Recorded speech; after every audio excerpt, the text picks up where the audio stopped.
आप सभी का स्वागत है हमारे यूट्यूब चैनल पर। आज हम लेकर आए हैं कक्षा 12 की संस्कृत में संस्कृत दिग्दर्शिका पाठ से महामना मालवीय पाठ। इस पाठ को हम आज पढ़ेंगे और सरलता से समझने का प्रयास करते हैं कि क्या है इस पाठ में, और प्रत्येक शब्द का अर्थ हम जानेंगे। लेकिन पाठ को पढ़ने से पहले एक बार कहना चाहते हैं, यदि आपने हमारे चैनल को सब्सक्राइब नहीं किया है तो चैनल को सब्सक्राइब करें और बेल आइकन को दबाना बिल्कुल ना भूलें, जिससे आने वाली वीडियो की नोटिफिकेशन आपको सही समय पर उपलब्ध हो सके और आप उसका लाभ उठा सकें। और यह भी कहना चाहते हैं कि अपने मित्रों को भी शेयर करें, जिससे कि उनको भी ज़्यादा से ज़्यादा लाभ हो सके। तो चलिए चलते हैं पाठ की ओर। पाठ है महामना मालवीय। तो आपने मालवीय का नाम सुना होगा, मदन मोहन मालवीय, पंडित मदन मोहन मालवीय। तो आज हम इस पाठ में इनके बारे में जानेंगे, इनके कार्यों के बारे में जानेंगे, इनके जीवन के बारे में जानेंगे, माता पिता कौन थे ये सब जानेंगे। तो ये संस्कृत भाषा में पाठ है। चलिए पढ़ते हैं पाठ को। कहा गया है, महामनस्विनः मदन मोहन मालवीयस्य जन्म प्रयागे प्रतिष्ठित परिवारे अभवत्। महामनस्विनः अर्थात महान मनस्वी, मननशील, विचारशील, चिंतनशील अर्थात विद्वान। तो जो मननशील, विचारशील, चिंतनशील व्यक्ति होता है वह विद्वान होता है। तो यहाँ कहा गया है महामनस्विनः अर्थात एक महान विद्वान। मदन मोहन मालवीयस्य जन्म, मदन मोहन मालवीय का जन्म प्रयागे प्रतिष्ठित परिवारे, प्रयागे अर्थात प्रयाग में, प्रतिष्ठित परिवारे एक सम्मानित, एक प्रतिष्ठित परिवार में अभवत हुआ था।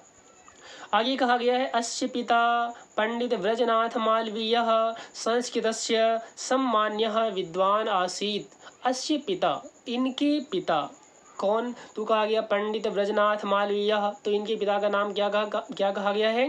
पंडित व्रजनाथ मालवीय।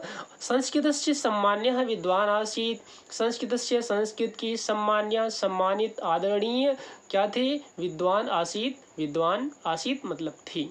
तो कहा गया है कि इनके पिता पंडित ब्रजनाथ मालवीय संस्कृत के एक सम्मानित विद्वान थे। अयम अर्थात इन्होंने प्रयागे एव, प्रयाग में ही, संस्कृत पाठशाला में, राजकीय विद्यालय में, म्योर सेंट्रल महाविद्यालय च, और म्योर सेंट्रल महाविद्यालय में शिक्षा प्राप्त करके अत्र एव यहीं पर राजकीय विद्यालये अध्यापनम आरब्धवान, राजकीय विद्यालय में अध्यापन आरंभ कर दिया। अध्यापन अर्थात पढ़ाने का कार्य था, शिक्षा देने का कार्य।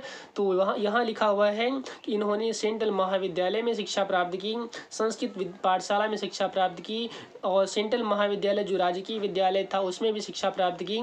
उसके बाद कहा गया है यहीं पर राजकीय विद्यालय में अध्यापनम आरब्धवान, अध्यापन आरंभ कर दिया।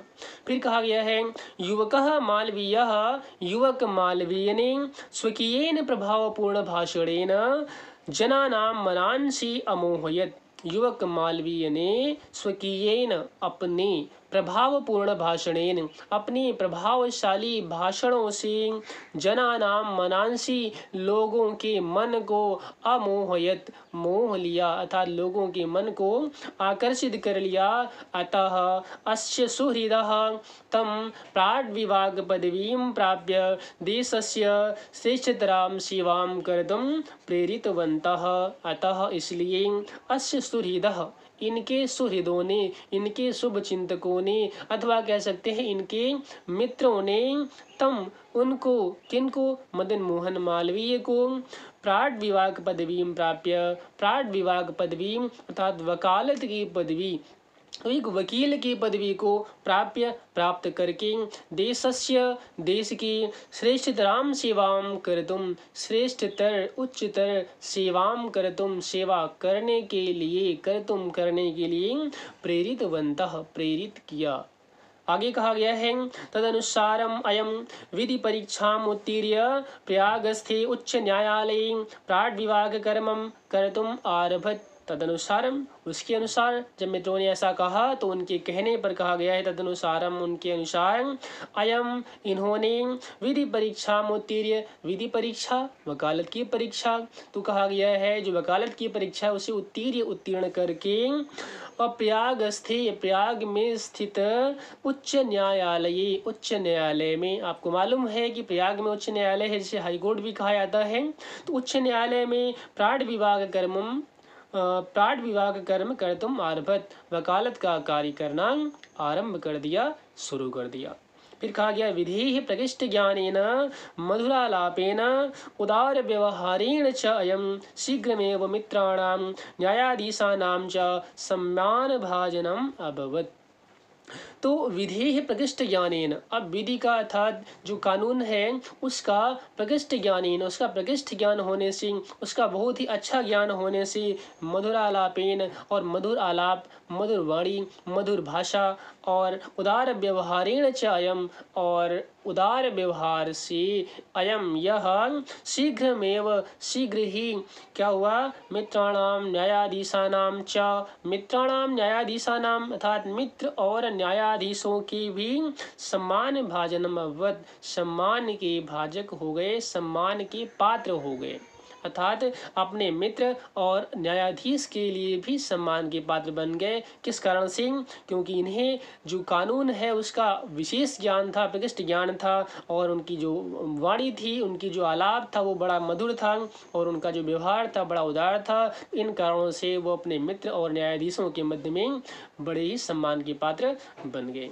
फिर देखिए अगला दिया हुआ है, कहा गया है महापुरुषाः लौकिक प्रलोभनेषु बद्धाः नियत लक्ष्यात् न कदापि भ्रश्यन्ति। महापुरुषाः अर्थात जो महान पुरुष होते हैं वो महापुरुष लौकिक प्रलोभनेषु बद्धाः, इस सांसारिक लौकिक प्रलोभनेषु, लोभ में, अर्थात सांसारिक जो लोभ है, धन दौलत का लोभ है, इन लोभों में बद्धाः बंधा हुआ, नियत लक्ष्यात, जो उनका निश्चित लक्ष्य होता है, जिस लक्ष्य को वो अपने जीवन के लिए ठान लेते हैं, तो उस लक्ष्य से न कदापि भ्रश्यन्ति, कदापि कभी भी नहीं भ्रश्यन्ति, भ्रमित होते हैं, भटकते हैं, अर्थात जो महापुरुष होते हैं उस सांसारिक लोभ में बंध कर अपने लक्ष्य से कदापि न भ्रश्यन्ति, कभी भी भटकते नहीं हैं, विचलित नहीं होते हैं। और कहा गया है देश सेवानुरक्तो अयं युवा, देश की सेवा से प्रेम करने वाला, देश सेवा में अनुरक्त तथा जो देश सेवा से में रत रहता है, जो देश सेवा करना जिसको पसंद है, ऐसा जो देश सेवा अनुरक्त युवा, कौन किस युवा की बात की जा रही है, तो कहा गया है मदन मोहन मालवीय जो थे वो कैसे थे, तो देश सेवा अनुरक्त थे, देश की सेवा करने की उनके अंदर इच्छा थी, देश की सेवा करना चाहते थे। तो इस युवा ने उच्च न्यायालय से परिधौ स्थातुम ना शक्नोत, तो यह युवा जो था वो देश की सेवा करना चाहता था, इसलिए कहा गया है यह युवा उच्च न्यायालय से परिधौ, उच्च न्यायालय की अर्थात जो हाईकोर्ट है उसकी परिधि अर्थात उसकी सीमा, उसके बंधन में स्थातुम ना शक्नोत, स्थित नहीं रह सके, अर्थात उसकी बंधन में वो बंध नहीं सके, उस उच्च न्यायालय की सीमा में नहीं बन सके, क्योंकि उनको पूरे देश की सेवा करनी थी। फिर कहा गया है पंडित मोतीलाल नेहरू, लाला लाजपत राय प्रभृतिभिः अन्यैः राष्ट्रनायकैः सह सोऽपि देशस्य स्वतंत्रता संग्रामे अवतीर्णः। कहा गया है कि पंडित मोतीलाल नेहरू, ये आपने नाम सुने होंगे, फिर लाला लाजपत राय है ना, ये सब हमारे देश के महान पुरुष हुए हैं जिन्होंने हमारे देश को अंग्रेजों से मुक्ति दिलाने के लिए कार्य किया है, तो और हमारे देश के नेता भी रहे हैं। तो कहा गया है पंडित मोतीलाल नेहरू, लाला लाजपत राय प्रभृति अर्थात इन इत्यादि अन्य राष्ट्रनायक सह, अन्य राष्ट्र के जो नायक थे, राष्ट्र के जो नेता थे, उनके सह उनके साथ, सो अपि वह भी, कौन, अर्थात हम बात कर रहे हैं मदन मोहन मालवीय की, तो मदन मोहन मालवीय भी देश की स्वतंत्रता संग्राम में अवतीर्ण, स्वतंत्रता संग्राम में अवतीर्ण, स्वतंत्रता संग्राम में अवतीर्ण उतर पड़े, तो ऐसा कहा गया है कि पंडित मोतीलाल नेहरू, लाला लाजपत राय आदि अन्य राष्ट्र नायकों के साथ वह भी अर्थात मालवीय भी देश की स्वतंत्रता संग्राम में उतर पड़े। और फिर कहा गया है देहल्याम दिल्ली में त्रयोविंशति तमे। तो त्रयोविंशति क्या होता है? विंशति का मतलब 20 और त्रयोविंशति अर्थात 23। तो त्रयोविंशति तमे अर्थात 23वें कांग्रेसस्य अधिवेशने, कांग्रेस के अधिवेशन में अयम यह अध्यक्ष पदम अलंकृतवान अर्थात इन्होंने अध्यक्ष पद को अलंकृत किया, अध्यक्ष पद को सुशोभित किया। और रोलड एक्ट इत्याख्यस्य विरोधे अस्य ओजस्वी भाषणं श्रुत्वा आंग्लशासकाः भीताः जाताः। कहा गया है रोलट एक्ट, ये रोलट एक्ट अंग्रेजों ने हम भारतीयों पर लगाया था। कहा गया है कि इत्याख्यस्य विरोधे, इसके विरोध में, इस रोलट एक्ट के विरोध में अस्य इनका ओजस्वी भाषणम श्रुत्वा, इनका ओजस्वी भाषण, इनका तेजस्वी भाषणम श्रुत्वा सुन करके आंग्ल शासकाः भीताः जाताः, अंग्रेजी शासक जो थे वो भयभीत हो गए, डर गए। और बहुबारम कारागारे निक्षिप्तो अपि, बहुत बार कारागार में डाले जाने पर, निक्षिप्तो अपि डाले जाने पर भी, अपि भी अयम वीरः देश सेवा व्रतम न त्यजत, इस वीर ने, अयम वीरः इस वीर ने देश सेवा व्रतम, देश की सेवा करने का जो व्रत है उसे ना त्यजत, नहीं त्यागा, नहीं छोड़ा। देश सेवा का के प्रति जो इनके हृदय में अनुराग था वो कितना प्रबल था, कितनी देश सेवा प्रेमी थी।